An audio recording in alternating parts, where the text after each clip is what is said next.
Peace family, I'm back. I'm just going to call this part 2 of what I started. For some odd reason, my video got cut off, so I'm just going to wrap this video up. So what I wanted to start with, like, for one, like, every day when I rise, I deal with what's called today's mathematics. Okay, so not only do I deal with the mathematics, but I deal with the alphabet each day. Okay, so let's take, for instance, today is what we call the culture day or the divine day. Okay, so what I understand dealing with today, I have to I don't have to, but I choose to live out these degrees, and at the end of the day, each day, I sit back and I absorb everything that I learned from that day, and I take the best parts. I keep the best parts, and the worst parts, I let it go and keep it moving. So today we're gonna deal with the question, culture. What is culture? This is a word that, you know, some people don't understand the definition of culture. Okay? Culture is not a religion. Culture is not a tribe. Culture really actually is having the knowledge, the proper knowledge of man, woman, and child, the sun, moon, and stars, mathematics, science, the basic things. I was taught, if you want to understand the nature of God, let's say that, nature of God, then pay attention to the patterns of the sun, moon, and stars. They have a relationship that's a perfect culture. Why? Because their knowledge and their wisdom is manifested to ensure that the sun keeps shining, the moon keeps shining, and the stars keep shining, right? Imagine if they go off discord or they don't follow the laws of the universe. We'll be screwed here on the planet, okay? So, your family is your culture. You know, your community is your culture. You're gonna, in yourself. In yourself. Those are the best cultures. Understanding your role if you're a man, you know, understanding your Godhead or your leadership role. As a woman, understand your nurturing role. And as a child, understanding that you are here to learn from both male and female, to teach you, if you're a little boy, how to grow up and be a man, if you're a girl, to grow up and be a woman. Okay, I'm not going to go too far into that, but I just wanted to share a little bit of that knowledge with you. One thing about me, I'm not a converter. When I give you something, you can take it or leave it. It's not for me to convince anyone to leave Jesus, to leave Allah, to leave Yahweh, to leave Olodumare, to leave job, and so forth. I'm not here for that, okay? Because along with culture, you have something called freedom, okay? Freedom is to free your dome, be a free thinker, not for you to get caught up in man-made ideologies, but always think for yourself, okay? You don't have to be a follower, and you don't have to be a leader either. All you have to do is walk around and be yourself, but be the best of yourself. That's the key to that, okay? Now, when we think of the word divine, right, the letter D is the fourth letter of the alphabet, right?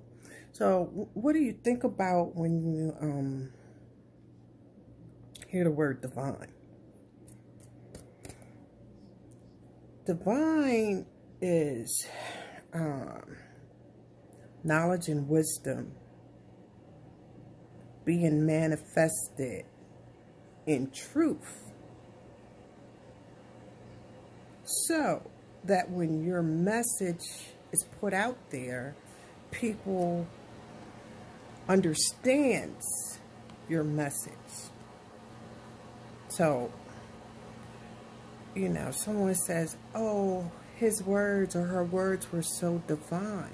That means that your words were pure at heart. That means whatever you said, that person could go back and research it and found out that what you were saying was right and exact and truthful. Also, divine is everything that's original. Anything that has been tampered, diluted, polluted, mixed is not divine. Divine is something that is still in its original state. Got it?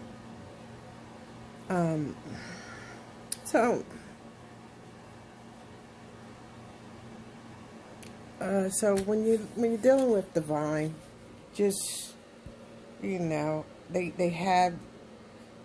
I have this saying, keep your thoughts holy, and I won't even say holy. Keep your thoughts righteous, okay? Because the truth is always going to manifest itself, okay? Okay, so next thing I want to build about, I'm going to do these sessions, pardon. So I want to do these sessions where I give you some homework. So today's homework, I read this book called Buried in Bitter Water, right? It's called The American Racial Cleansing. And this book is by an author called Elliot Jaspin. Within this book, this man went all around the country, and he's a Caucasian man. He went all around the country and did field work, research and study on what is now called the sundown towns. Within this book, he tells you about all the cities you ride past all day, every day. That was a sundown town, how they took our ancestors and forced them off their land, some by murder, some by lynching, and some by the threat. The phrase sundown is because they would come to them in the daytime and say, well, we're going to take this property from you, so you better be gone before the sun goes down, right? Ironic. So right now in 2019, you have Europeans sitting on property that belongs to our ancestors, and they took that property by force. Now, I want you to read this book. It's very important, especially now that we're dealing with ADOS, because I really think that this should be brought up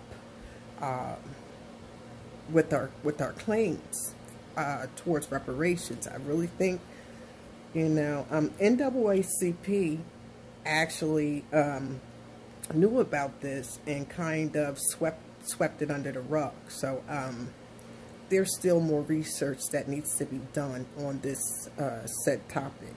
And I would love for my audience, or, you know, anybody that just looks at the video and is interested in learning about the sundown towns and how it came to be, and give me their opinion on it. What I want to do, oh my gosh. What is it? Fruit flies. Yeah, so at the end of the week, today is what? Monday? So at the end of the week, I want to have a discussion on certain topics that I'll speak about all week, or continue it over, you know, for the following week.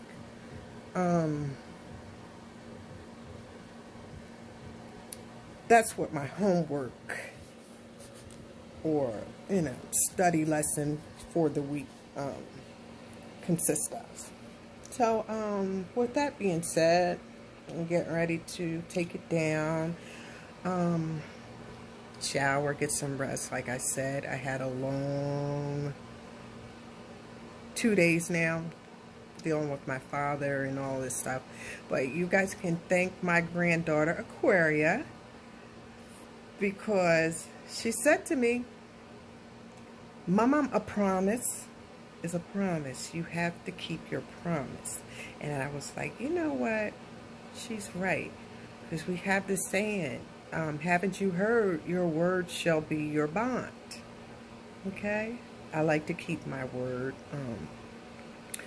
You know, I learned this a long time ago. You can plot and you can plan, but the universe is the greatest planner. Okay?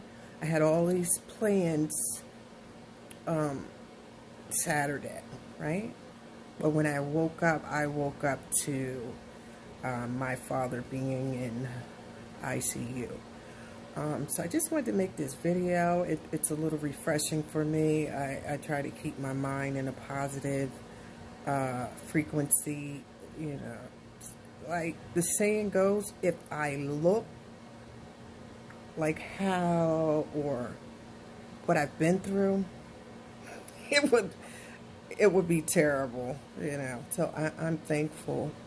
I'm thankful for all of the lessons and the blessings, you know, that I continue to receive daily. So like I said, you guys, I'm getting a little tired. I need to get a little rest. I won't promise you I'll make a video tomorrow because I have a lot of things to do. But I just wanted to check on you guys, let you know I'm okay. If you have any questions, you can comment below. But this will be 2 parts. I have a part before this, and then this is the final. Okay? Everybody have a blessed night. Have a safe night. Keep your vibrations high. And like I said, I definitely want to repeat this. No more clickbait. No more giving these people our energy and our power. The best way to shut them down is by ignoring them, okay? Peace, blessings, and love. And until the next time, everybody be safe.